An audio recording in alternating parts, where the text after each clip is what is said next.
What's up, world? This is Jennifer Grace, and welcome to the Jennifer Grace Show, a place where you can get unstuck, make shift happen, and not take life so seriously. Although today's a little bit of a serious show, and I have a colleague of mine and a new friend of mine, Ryan Soave, who is a master transformational trainer. He is a trauma therapist and a mindfulness teacher, and I'm so happy to have you on the show, talking about mindfulness and trauma and healing and all the good things and the good work that you're doing in the world. Welcome. Oh, thank you. I'm really grateful to be here. We'll try not to make it too serious. We've got to make sure it's a little bit of fun, we'll have a dance break, actually, so you can think about what your favorite song is. Now I'm having trauma. Oh, I didn't tell you in the brochure that there was going to be a dance break? No, you did not. Oh, awesome. It's like part 2 all over again. Yeah, that's right. So, I love this topic because, I was just sharing in my 8-week course that I teach, there's the transformational journey, there's the healing journey, and sometimes it crosses in between. But I was sharing with them, I said, if you do all this great coaching work, all of that is going to get you so far. But if there is unresolved trauma that hasn't been investigated, that hasn't been brought to the surface, healed, it's going to keep looking like you're going to keep self-sabotaging and falling into that same hole. And I always recommend in week 7 of my 8-week course, I'm like, go get that healing, and look into it. But I think before we even draw into, how do we move past trauma and deal with trauma, like what is trauma even? And I would love for you to just kind of high level share about that. Okay, great. Yeah. And what you're saying is right on. I had this friend in college who was a really big, stubborn guy. He was a big athlete, but he drove this really old silver Volvo station wagon. We called it the Silver Bullet. And this thing was so out of alignment. It was so out of alignment that if he let go of the steering wheel, it would make a U-turn to the left. Okay, but he was stubborn. He was strong. He wasn't going to get it fixed. So he drove that car down the road, and if you followed him, it looked like he was going straight. Right. But it took vigilance and effort and strength for him to keep that car going straight. Because no matter how long he did that, the minute he let go, it would do a U-turn to the left. Right.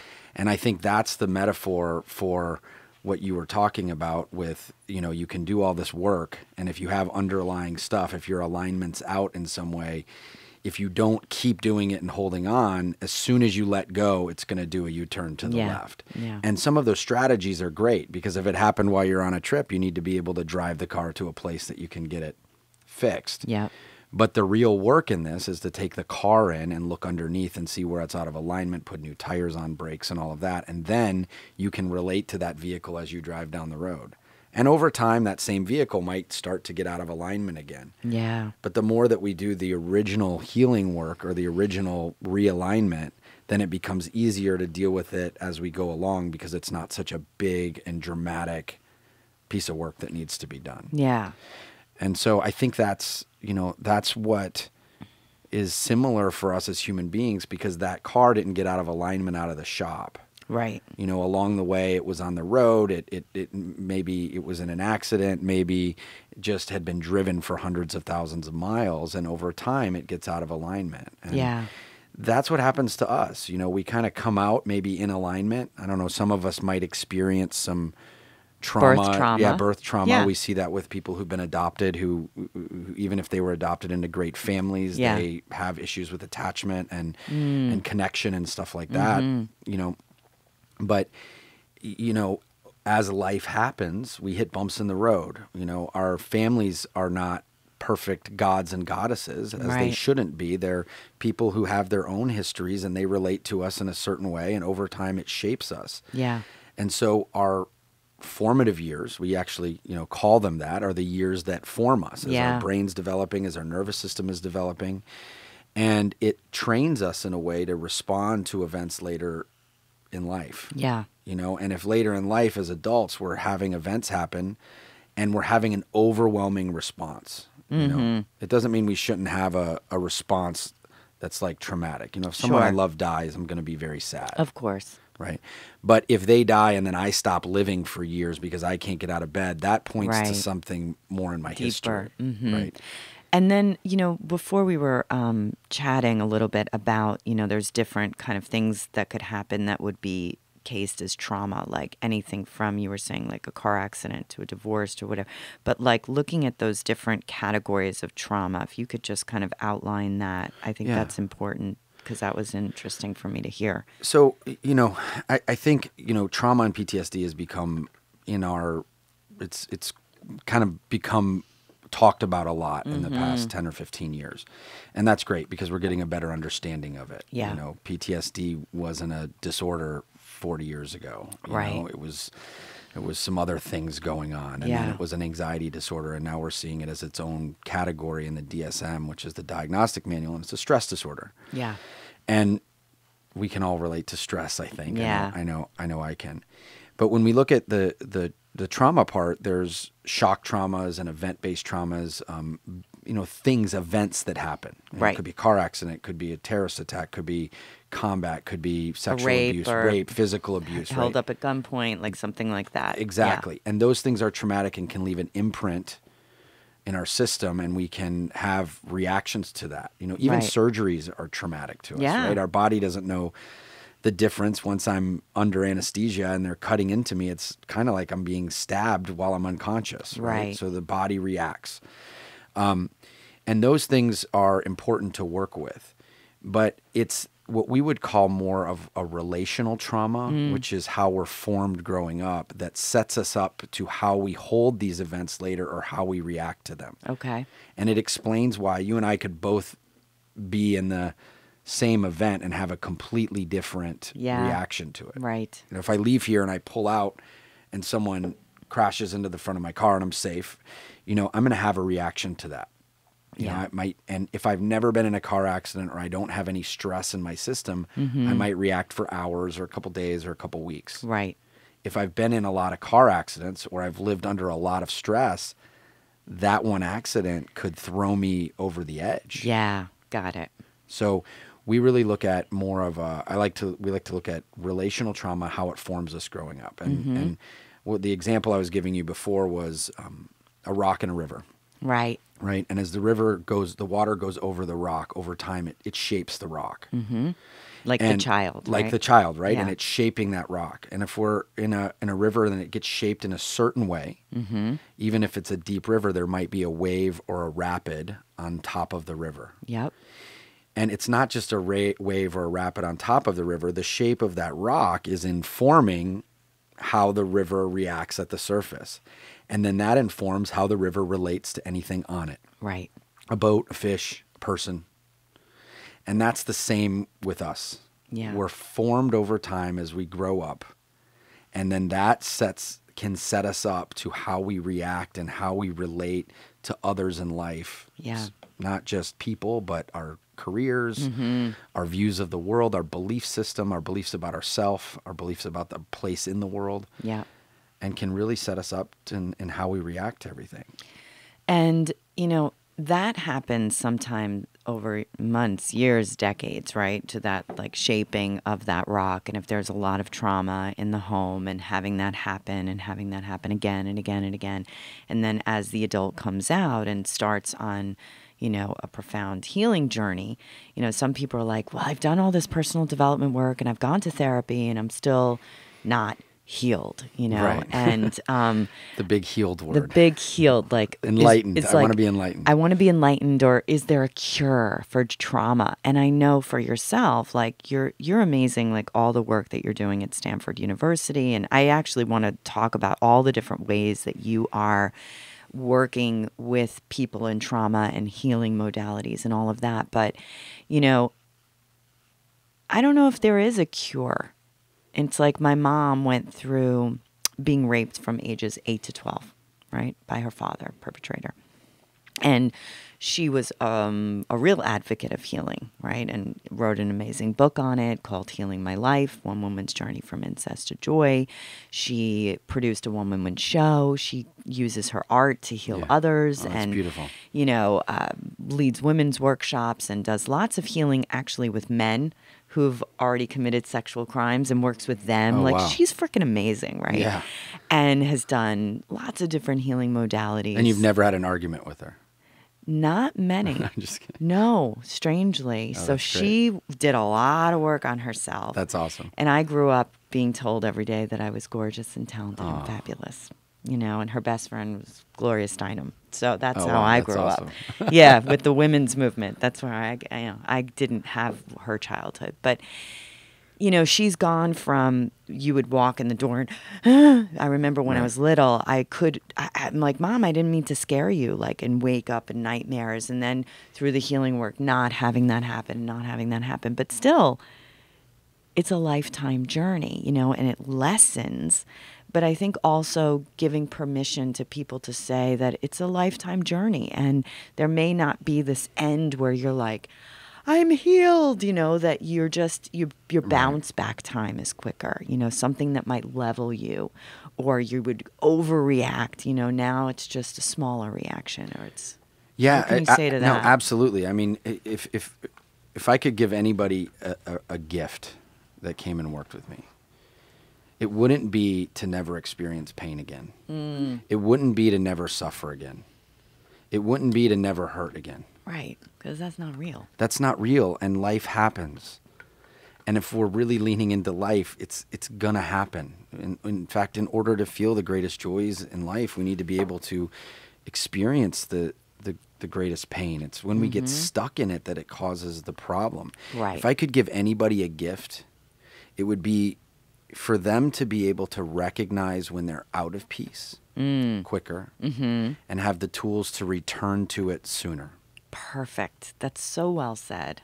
Yeah, and I think that's actually a very spiritual journey. Yeah, that could be the tagline of your book. Just Oh, thank you. Let's record. I mean- we were recording that. Okay, good. If there's a such thing as enlightenment, I don't think it's a state to reach and stay. No, even Mickey Singer, Yeah. he's like, I did it, and then I'm grasping to find it again. Right, and it's it's- just a coming back to And the it's seat of awareness. And it's available to us in any moment. yeah, like right now. Boom, I'm enlightened. So are you. We just both forgot. That's my third book. We both A forgot. very quick book. It's I'm enlightened. Next page. So are you. Next page. We both just forgot. Next page. The end. That's my enlightenment book. That's awesome. I like it. It's a coffee table book. Fifth page, remember to buy the book. Yes, exactly. No, but I think that, what you said about your mother is really powerful. Yeah. Because she didn't get rid of her past. She didn't have a lobotomy to take rid of it. She didn't to Right. get rid of it. She didn't forget about it. Right. If there's, work around healing is really about completing. Not completing like it's over, but having a completion on what's happened in our past so that I'm not throwing it into my future like landmines and walking around like I Right. can't step here. Like I was hurt in a relationship back here, so I'm either going to avoid relationships or I'm going to burn them down before I have to get committed, or I'm going to be avoidant in them or whatever. Yeah. Right? It's completing in a way that I know myself. Yep. So that when the fears come up, when the stress comes up, I have the awareness that it's there Yep. and I don't have to avoid it. Mm-hmm. And I might need help doing that, but it's really about moving our past from being a liability to an asset. Yep.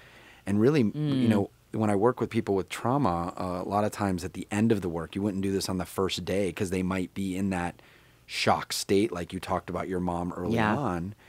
But what's the gift of your trauma? Yeah. I mean, if she, when she came in the door that first time that she was jumped like that, and I said, "Hey, what's the gift of your trauma?" She'd probably punch me in the face, Right. But Yeah. later on, it sounds like she's not only able to articulate it, but able to pass that on. Yeah. And that's what the work is, because life is going to throw trauma at us. Really like to broaden the definition of what the word trauma is. It's just the wounds that we experience in life, not unlike scars that we experience on our body. Yeah. When we're hurt, and when we experience pain, it's a good thing. Yep. Just like if I cut the back of my leg, I want to know that it hurts, because if it doesn't hurt, I won't see it, and it could be in danger of getting infected or bleeding out.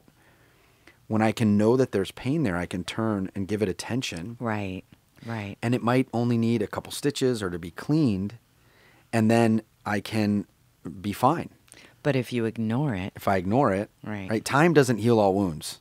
No. Time plus some action does. Yeah. Time actually creates infection and gangrene, and we lose limbs that way. Right. So we need to be able to look to it. Now, emotional pain's the same thing, except, I don't like, I'm sitting here saying it's good to experience emotional pain, right? But I don't wake up in the morning going, wow, I hope I experience emotional pain today. Right. It stinks. But it's the night of the dark woods to get to the other side. And a lot of people go halfway and they're like, I don't want to feel this pain. I don't want to deal with this. I'm going to push it back down. And they go back out. And then it manifests in disease and physical pain and then shitty relationships and all sorts of stuff starts to happen. And that's what I think you're suggesting is to go through it, obviously, with therapists and with support and with strategies and tools, but feeling it, allowing it to come up and in a safe space and going through it, getting to the other side is where that light is. But a lot of people just don't want to talk about it because it's so painful. And it makes sense that it is like that for some people. We can make sense of it. But what happens with trauma is we have an appropriate response at an inappropriate time. Oh. So like if it throws me into survival mode. It throws me in and tickles that same part of my brain that says you're in danger, you're about to die. Right. And the problem happens when I go into survival mode when I don't need to be in survival mode. Right. If I'm about to get hit by, I can see a bus outside. If I'm walking and about to get by that bus, I don't want to stop and meditate. Right. And like worry about what's, really get clear on what the bus driver's trying to do and what our relationship is. Right. I want to get out of the way. Right. I want to be in total reaction. The problem happens when I'm in a relationship, like say my wife, and she says, hey, we need to talk later. And I go into reaction like she's a bus about to hit me. Yeah, and you freak out and overreact or something. Not right? that I ever do. Not that I ever do that. But if I were some fictional person that was going to do that, so if my brain is thinking I'm in danger, I can react as if I am. So that's the appropriate response. The inappropriate time is that I'm actually not in danger. Got it. And when we have a lot of unresolved trauma, that to keep our body alive, it kind of errs on the side of caution and will hijack us to say, you need to get out of here. You need to fight. You need to flee. You need to go. And you can see that with people. Sometimes they're just constantly fighting, constantly running. Yeah. And it's on automatic. And so the work becomes becoming aware of what's going on. Self-awareness first. I mean, that's the first step. Yep, for everything. But then secondly, getting some practices and some things in place that can allow you to release the stress from your body. Yep. And be able to have a chance to have some capacity to experience difficult times in life, and be able to to respond in a different way. Yeah. Sooner over time. Yep. So talk about, before we go into different tools and strategies and healing modalities, which I think will be really interesting for people to learn about if they don't already know some of these. I know you're doing some work with virtual reality. Can you talk about that at all? Yeah, I served as a consultant at Stanford Medical School in the neuroscience department for a good friend of mine who's a fabulous neuroscientist, Awesome. Dr. Andrew Huberman. And he... Oh, I met him too. Oh, you did? Yeah, in Greece. Oh, nice. He's amazing. Oh, that's great. Yeah, he's really cool. I interviewed him for something. Great. Yeah. Go ahead. And they created an experiment that this is currently underway to put people in stress scenarios that create fear in a virtual reality environment. And it's a really cool thing that they built.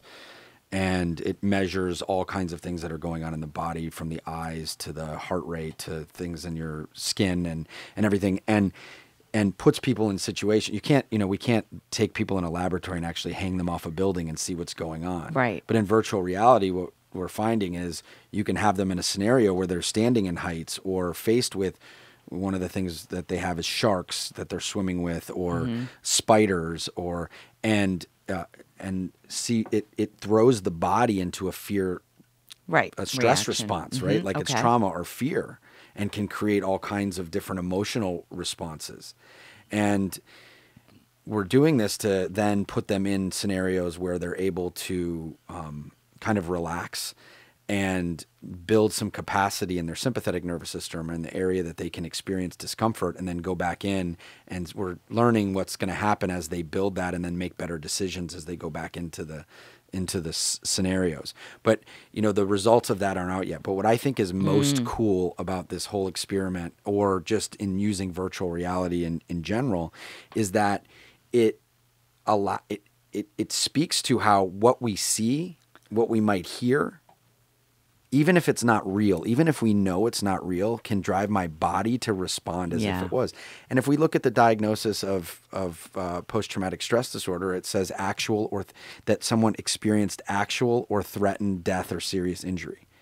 Actual or threatened. Right. So the actual, that makes sense. Yeah. The threatened is part of our perception. So Right. if I thought I was going to be hurt, if I thought I was going to die, Still the same reaction. my body will react the same. That becomes more important over the lifespan.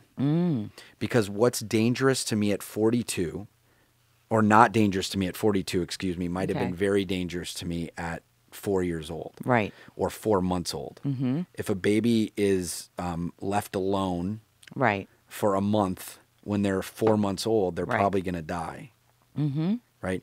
As a 42-year-old man, if I'm left alone for a month, I'm not going to die. Right. I might feel like it if I have unresolved things going on. I might react like it, but I'm not going to. I actually can't be abandoned as an adult. Right. People can leave me and I can experience pain, but it's not the type of abandonment that could kill me like it could early on. Got it. And things we experience as little bodies can be a lot more dangerous than much later on. And so is this study that is being conducted, is it kind of like the desensitizing thing where you go closer or near the things that scare you to get comfortable around it or not to be as so like reactive? an exposure, that would be like heights or something. Yeah, that would right? be like an exposure therapy. Okay. That's not really where they're going with that yet. Okay. I mean, this may inform what becomes later on, what can be used, but it's really just to get a great understanding of what's happening in our brain, In your in our brain, in your body in our when that nervous system happened. when that Okay. stuff is happening. Or you can just have a 18-year-old son. So Cole, my son, I had a fear of sharks and a fear of heights and all of these things. And I teach a class called Fearlessness. And so he calls me out and he's like, I want you to go scuba diving with me. And I was like, no, I'm afraid of sharks. He's like, you are the biggest fraud. Okay, this is what he tells me. He's 11 years old at the time. And you teach fearlessness. And if you don't do it, then you're full of shit. I was like, So I go and get certified in scuba diving, right? And I'll tell you the technique I use. And then he challenges me on heights, and I go and I, deal with it, and I go zip lining, right? So now this little shit remembers he was 10 years old. He said, when I'm 18, I want to go skydiving. So this is my ultimate fear, okay? And I've overcome everything else he's challenged me in. Next week, he's just turned 18. He remembered. And we are going skydiving. And I will tell you, though, like, just even the thought of it, it's a little pitter-patty, but because I did those other exercises, I actually am not paralyzed with fear. I know that I'll be okay. I'm definitely going to be able to do it. There's a part of me that's a little excited to take that on, that final frontier of fear. But what I did do, which was really funny, is, I used to be an actress. So when I was going diving and I had to, I'm in the pool gagging on the thing and I'm like the mess in the pool. And there's no sharks in the pool. No sharks. And the instructor's like, oh my God, how are we going to actually get this woman in the water? So there's my final test day and it's raining in Fort Lauderdale and there's like zero visibility. And I'm, descending down this rope of 33 feet or whatever. And there's like, it's scary. And all of a sudden, Susie kicks in, who is a personality that I created, who's, she's from Australia and she can't wait to get down to the bottom. And I hope there's some great whites here. This is going to be amazing. And she takes off her regulator, her mask with one fell swoop, and she puts it back on. And she's doing every drill like perfect. Right. I descend, I get on the boat, and my instructor, Matt, looks at me. He's like, who are you? He's like, that was perfect. How did you do that? I said, I didn't do it. Susie did it. And then zip lining, I was Dana DeLorean. She's a race car driver. She loves heights. She loves speed. And I just tricked myself with my internal monologue, creating a character that isn't afraid. And so I get to create my skydiving. Skydiving with Skylar. I don't know what her name is. Sounds like... But, you know, I think this speaks to something that's really important. I mean, you know, we have these emotions that we experience, and, you know, oftentimes we call them feelings. Yeah. They don't happen in our brain. They happen in our bodies. Mm-hmm. We sense things first. Right. We feel things first. And there's a set of symptoms that we experience in our body that are in our nervous systems and our bodies that then our brain goes, oh, that's fear. Oh, that's joy. Yeah. Right? And sometimes it feels really good. You know, I like adrenaline stuff. You know, I like doing things that I'm afraid of. It feels good. Alive to you. Right. I mean, you should yeah. be a little bit of afraid of skydiving. You're jumping out of an airplane, Don't right? tell me that, Ryan. I mean, you wouldn't be doing, if it were the same as taking a step out of this door, it wouldn't be a big thing, and it wouldn't be something exciting that you're doing but with I your feel son. my body right now. I'm nervous Well, right yeah, now. you I can just bring started that- thinking about it. I am actually nervous right now. But that's what you can channel to be excitement. You know, I mean, it's like we have these states that certain experiences will create, you know, and the more that we've been ingrained with certain, or we've had experienced trauma over time, some of these states can feel like they're very fixed, and I'm not going to get out of them. Mm-hmm. And so it doesn't allow us to fully experience it, move through it, and then go on to what's next. Right. You know, I like doing the stuff like that. Like, I like doing feeling the adrenaline. But if I wake up in bed tomorrow morning and I'm feeling that way, I'm going to freak out and go to the hospital. Right. So there is a part of it that we can change our narrative around what something is. But, you know, when we start looking initially at like really impactful, deep embedded trauma, sometimes it's a little bit hard to do that. We've got to create some movement so that we can be able to experience the sensations in our body, because they'll always move. What happens is we end up thinking our feelings often are fixed, or they're fixed for a period of time, and then we start making choices from them. Mm-hmm. I really think fearlessness, that's an awesome term, is not about without fear. Yeah, it's presence of bravery. Yeah, and not choosing from fear. Yeah.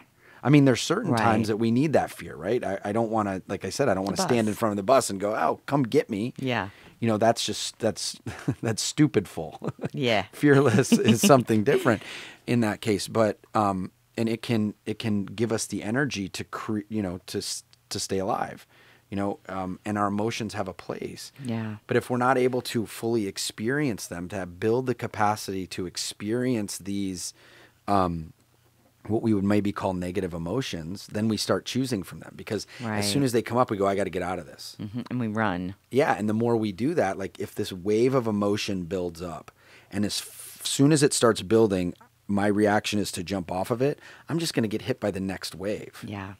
And then the next one, and eventually I might drown, when the real work is to be able to experience that wave as it rises up and learn to surf it. Yeah. That emotional wave. And that's good. That's what I'm hearing you're doing with this, you know, with your different experiences. I wonder what's next after skydiving. Oh, I don't know. Maybe you can sit on Elon Musk's first rocket that shoots up through the like no. front row. I hope your Cole, son, Cole, are you listening? Start Probably. saving up. Yeah, start saving up. Are we going to take a little musical break? Sure. Do you have a song for us, John? I do.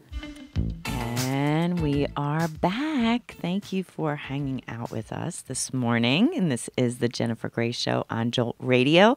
And you can listen to us here every second and fourth Tuesday from 10 to 11 a.m. Yay.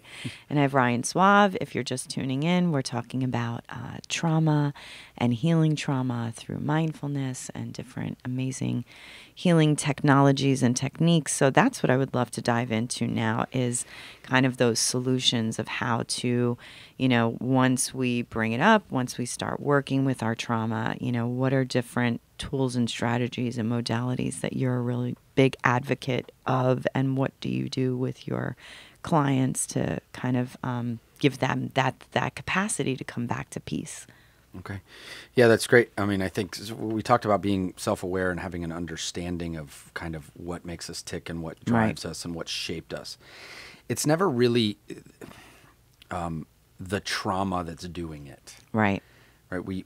It's helpful for like the events. It's helpful for us to know those and have an understanding of them. But in like when we look at in a context of time, most of the time when I'm dealing with people, those events have happened already. Right. Or sometimes they've been way in the past, but they're very much alive in how they react to things in the present. Okay. What that speaks to is what's happening in our nervous system. What's happening in our nervous system that's driving us to say, I'm in danger in this moment somehow. We might not be thinking I'm in danger, Right. but if we look at people's reactions to things, you know, if we see somebody driving on the highway and somebody cuts them off and they're safe, yet they're still Freaked running out. down the road and screaming at them. Right.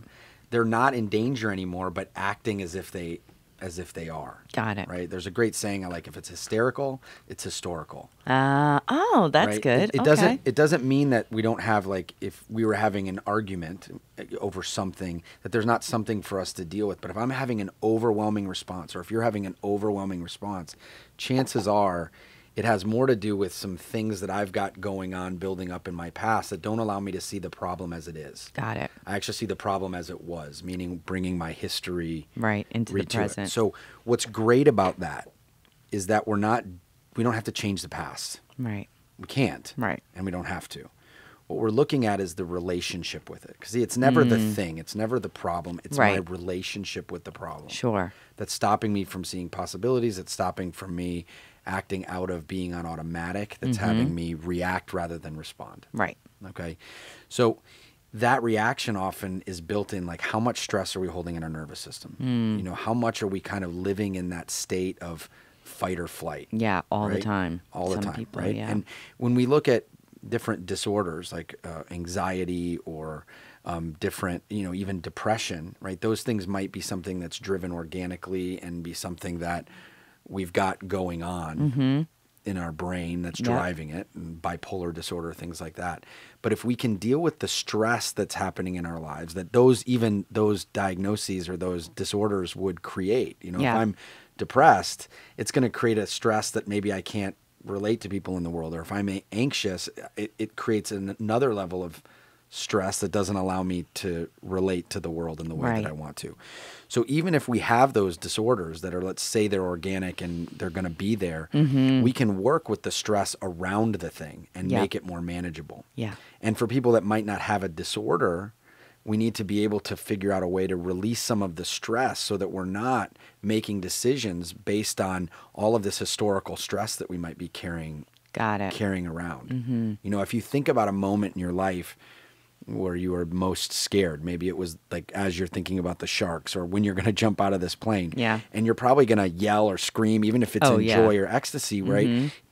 Imagine if you took a moment, or even at a movie theater where you saw a scary movie, instead of screaming out, you held it in and bottled it up.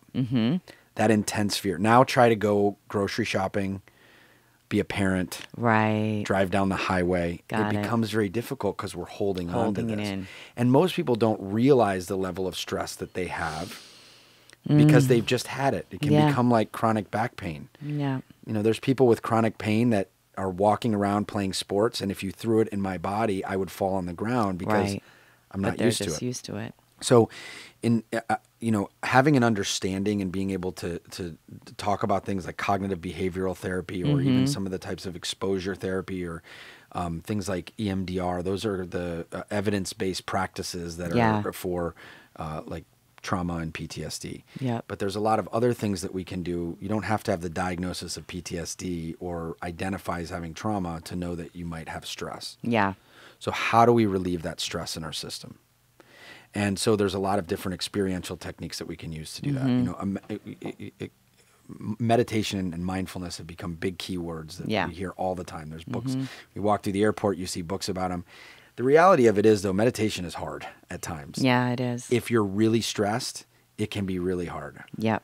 You know, I have people that tell me I can't meditate, I can't still my mind. Well, if you could just still your mind, you probably wouldn't need to meditate, right? It's like the vicious cycle. Right, but it can be, especially sometimes people have difficulty closing their eyes. Sometimes they feel unsafe. Sure. So we might need to do different practices to get there, to start to release some of that stress from the nervous system and build capacity so that people can be able to experience the discomfort that they might feel. Right. So some of the things that I like to use, and there's a lot of different modalities out there, but breath work is in the not just like yogic breath work, but something along the lines of holotropic breath work or rebirthing breath work, which is in more of a clinical setting. Yep. And it can with a practitioner, with a and practitioner. you're going through that rebirth. Yeah, yep. and it's really about releasing that stress from your system. That we can just bring on, like you said, by thinking about or having a belief that I'm unsafe, or that people are unsafe, or that I can't do this, or that I'm not good enough, can bring up the bodily sensations, just like it happened when you started thinking about skydiving. Yeah. Right? Yep. And those things become much more pervasive because we're walking around with them all the time. Yeah. Every time that voice comes in that says, I'm not good enough, who are you? It's like I'm traumatizing myself again and again. Yeah. And then making it difficult for me to relate to others because Right. I'm just thinking about that going on. Yep. So there, other meditation practices are great if people can get there. I love to use yoga nidra because it's a very simple meditation. Just body awareness. Yeah, Yep. and you lay down doing it. It's nidra means sleep, so it's like taking your brain waves to the level of sleep. Yep. And being able to really slow down the mind. And we actually show that I think up to like 12 sessions, or just starting with like 12 sessions of deep meditation, begin to change the shape of parts of the brain. That the gray matter in the brain. And I've seen those photographs. And it's where amazing. where we hold trauma. And it can also begin to decrease cortisol, which is the stress hormone. Yep. And increase serotonin, which makes us feel good, and increase melatonin, which helps us sleep. And sleep becomes probably the number one pillar of our health in that way. Right. Because we're meant to, in our sleep, kind of let go of what happened during the day and kind of like a computer defrags and de-stress. Unfortunately, and I fall, I want to say even victim to this too, we live in a society now in modern technology that we're under a lot of stress all the time. It's not always bad, but television creates stress, cars create stress, we're moving around. Our ancestors used to just kind of spend a few hours during the day trying to figure out how to eat, and then hang out. That was it. Yeah. And I'm not suggesting we go back to that. They had a lot of other issues. They didn't live as long. The infant mortality rate was really low or really high. Right. But we need to be aware of that so that we can get sleep and get rest, so that we can recharge. Yeah. But like yoga nidra is a great way to do that. Not on the days that I'm at the Standard Hotel on Tuesdays, but every day at 3:00, instead of having a cup of coffee, which would be my normal thing to do to kind of amp myself back up, I've been doing a yoga nidra 25-minute meditation, and then I'll sleep for another 25 minutes after it, and it is the deepest sleep, like dreamless, and the thing goes off. And I used to take naps and then be more tired, but this feels like I am like, bam, like they say yoga nidra, when you go that deep, it's like an equivalent to 4 hours of sleep. Yeah. So it's an amazing equivalent to meditation. that 4 hours of rest for your body. You can't really substitute sleep overall for it, but it's exactly like that. Yeah. And we can, the more that we can relax, the more that we can still the mind, the easier we can see what's going on in the world. Yeah. That I'm not going to see somebody that I love who's just in a disagreement with me, like that bus that's about to hit me. Right. That I can slow down that reaction time. Have you had tapping stuff? I've done it here and there, but like I'm not a practitioner of it. But I'm just curious for you. Been around it a little bit. I don't really know a whole lot about it. Got I know it. that there's some things that have some really good results with that. Yep. I mean, don't know enough to EMDR, speak. I've heard that's like the number one. That was the one that my mom used, EMDR, and she also used craniosacral to do that release, almost like breath work. I think it would be in the same realm of like emotional release. You laugh or cry or just move through your issues are held in your tissues, it's like the release of that. So like breath work, EMDR, craniosacral work.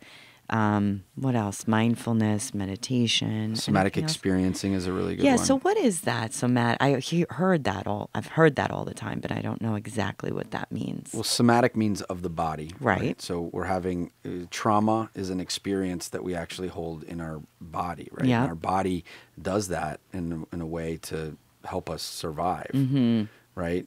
Our body is sometimes just in conflict with what's happening because it goes into the default of, hey, I might not be safe in this Right. situation. Right. And then if we've experienced trauma and not been able to move through it into completion, into a total feeling of safety, and this is where it really comes in when we've experienced trauma that maybe was in our families of origin, or maybe we weren't able to talk about it, or it happened as a child and our families didn't know, so we were never fully supported. We're still kind of living in that, right? So it's a way of kind of completing it and really really even sometimes completing the physical motion that happened so that we can release that stress energy from the body. You know, if you think about if you ever broke a limb, like if you broke your leg, Right. and even if it was set correctly, you may have a limp. Mm-hmm.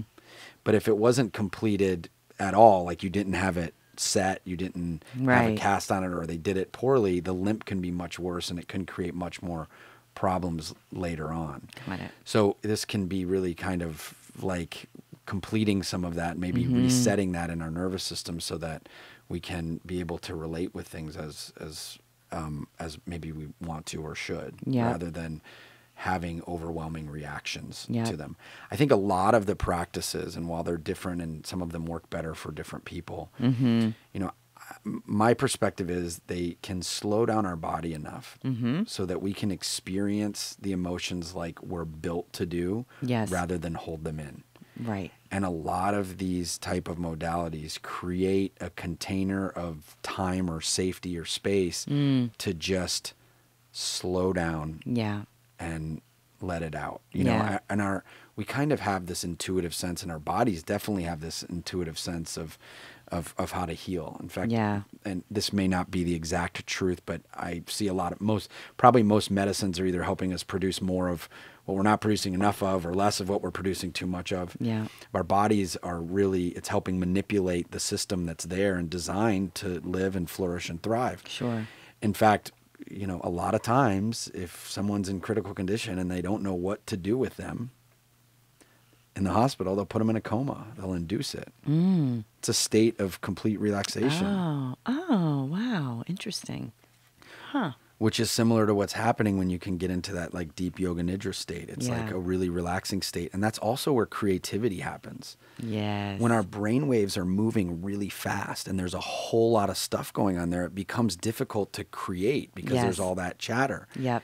It can slow it down, and in those states of peace, it's easier to create. I mean, look at kids, right? Yeah. Kids kind of can create magical environments all the time. Because they're in play. They're in play. And they're relaxed, Yeah, absolutely. So I think it's also about getting there to be able to slow down. And the more we can slow down and the more we can relax, I think the more that we can actually get done. Be creative. Well, that's like the premise of my entire course is, you know, it's a course on creativity from Stanford University. And it's how to, you know, manage the mind and the heart and the spirit so that you're clear and then the creativity can come forth, you know. And journaling is a great practice too. Just that mental taking out of the worry, the fear, the garbage, or the trauma, and writing the stories down. And when you keep writing it, there comes a day where you're just like, I'm done talking about this, and now I'm gonna start. Oh wow, there's the tagline of my book, and here's my purpose. And you clear space for those new ideas and that creativity to arise in the mindfulness and the meditation and the journaling practices, like, and then, you know, to kind of look at what my mother's done, using art as medicine, using writing as medicine, creating as medicine, right? Using the trauma, the pain of what happened, and then creating art out of that can then turn around and heal others. Like, wow, that's really medicinal. Yeah, absolutely. And that creating space is so important. I think when we've experienced a lot of trauma and stress, it takes out the space that we have to move around. Because we get in this state of, how do I just survive this? Yeah. And if we're in survival mode, there's nothing else. Right. Right? It's kind of like, we see people that are in that state, and we might often look at them and go, wow, they're selfish, they're self-centered. But can't be any other way. Right. It's like being in survival mode. It almost throws us into time. survival of the fittest. Yep. And, you know, I think mindfulness is, in my opinion, is not about changing the mind. No. It's more about allowing the mind. Yep. Awareness. being aware and allowing those thoughts to come, allowing our experiences, allowing our emotions. Just like you said, writing, it's kind of like allowing it to come rather than saying, don't think about this, don't do this, like making room for it. And as we make more room for it, it builds our capacity so that we can kind of, rather than being like narrow focus like this, I can lean back and start seeing more of what's available. Yeah. And letting it pass through, and there it goes, and then there's new ideas. And I think that's what, regardless of religion or anything, that's what things like prayer, if you're a prayer or meditation or anything like that, is about slowing down. Yeah. And kind of unclogging those channels that we have that are filled with fear and frustration or anger or whatever, so that I can see more of what's available. Yeah. Now, that doesn't mean I'm always going to choose the right thing, but at least it puts it on the menu. Mm-hmm. I go from being like In-N-Out Burger that has 3 things on the menu, to maybe like Cheesecake Factory that has that book that drives me crazy. That has too much, maybe, but that might have been a terrible metaphor. Hopefully, we can edit that out. But it puts more things on the menu for us. Yeah, it makes more things available, and I think that's what we're doing with any type of healing work. If an analogy or metaphor I use often is, if we took if we took someone like Michael Jordan, who was a basketball player and at the time was arguably the best basketball player ever. Yep. But if we could suspend our disbelief and say the only thing he knew was basketball, that was it. The only game, he didn't know anything else existed, right? And he's the best in the world. And then we threw him on a football field, put him in a game, right? And they pass him the ball. He's going to grab it, and he's going to start dribbling. Right. And how's he going to look, and how's he going to feel dribbling that ball, do you think? Right. Silly. Silly, crazy. Yeah. And he's got 2 options. He can quit, or he can play harder. One of the most competitive people alive, he's probably going to play harder. Right. So now he gets the ball again, and he starts dribbling better than he's playing better than he's ever played as the best in the world, and he's looking crazier and feeling crazier. Right. That's kind of like what happens to our ego, which is the way that we see the world and the rules that we set for the game called life. And if it's so fixed, we can't play any other game. Right. It's saying, this is the game. This is it. So for him, we'd say, hey, Mike, look, this is football. This is how you play. This is the ball. This is the field. New rules. This is the team. And we put him back out there. He's not going to be the best in the world right away. Right. It's going to take a minute. But at least he can play. Yeah. And he's got some skills that can transfer. He's got, conditioning, teamwork. He knows how to read a field. He's got all of these skills that can transfer. And he may never be the best in the world, but he can play. Yeah. And this is what we're asking. This is what I ask, or we ask of our clients that come in. It's like, hey, there's another game. Yeah. You might be stuck in this game, and everybody that comes in is the best in the world at the game of life that they have. And we can see even some of the craziest behaviors and make sense of them. Yeah. Our job becomes making sense of what doesn't make sense. Yeah. And saying, here's another game, here's some rules. Let's look at the qualities that you have that can transfer. Yep. Work on the ones that maybe aren't working anymore. Yep. And look at, there's another game available. And maybe there's another game available. And there's more games on the shelf. And then they can relate to people better, and they can live better and thrive better. So how can people work with you? With me? Yeah. Yeah. Well, there's different ways. So some people come. I work as part of what I do is I'm a program director for a men's trauma and addiction center in Delray Beach called Next Chapter Treatment, and that's more of a long-term. Yeah. We have people that come for 90 days, 120 days, 60 days, and we work with the whole family system and everything. It's a really powerful healing environment. I bet. And they're able to be out of life for a while. Yeah. Those are people that aren't functioning at that moment, not that they can't function, but at a level that they can relate in the world, and they need some time away. I do some individual coaching over the phone and over video Skype conference and stuff like that. But what I also do is some individual and intensive. So I really like to work with people in a 2 to 3 day, sometimes small groups, but lots of times individuals, and we really get a great understanding of what their history is, what's shaped them, and then include a lot of those techniques to really release some stuff from the nervous system, creating a container of space and time for them to really kind of fall apart Yeah. and build themselves back up. Nice. What happens sometimes if people need to work on unresolved trauma is they might be stuck in individual therapy or coaching, not because the coach is bad or not because the therapist is bad. Right. But just because. Well, because if they've got some real stress going on, if the thing that's triggering my stress is my relationship that I'm in or just my job or whatever, if I come talk to the therapist for an hour on a Wednesday and I know I have to go back to make dinner for the kids that might be triggering or the stress, my body knows and it's not going to let me fully fall apart. Yeah. So I really like to work with people in that environment, and then I work with their therapists or their coaches or whatever to get them back in. It's more like... It's like a breakthrough weekend. It's kind of like surgery. Yeah. And then they have to be in physical therapy going on. So. And how can they find you? They can, my website is ryansoave.com, RYANSOAVE.com. Great. And there's a place that they can email me or reach out, and I'll get back to them. Awesome. Well, thank you so much for being on the show. This was incredible, and I'm so grateful for you sharing all of your wisdom. And thank you, everybody, for being here today with us on the Awesome Jolt Radio. And this is Jennifer Grace, and this, my friends, is as real as it's going to get.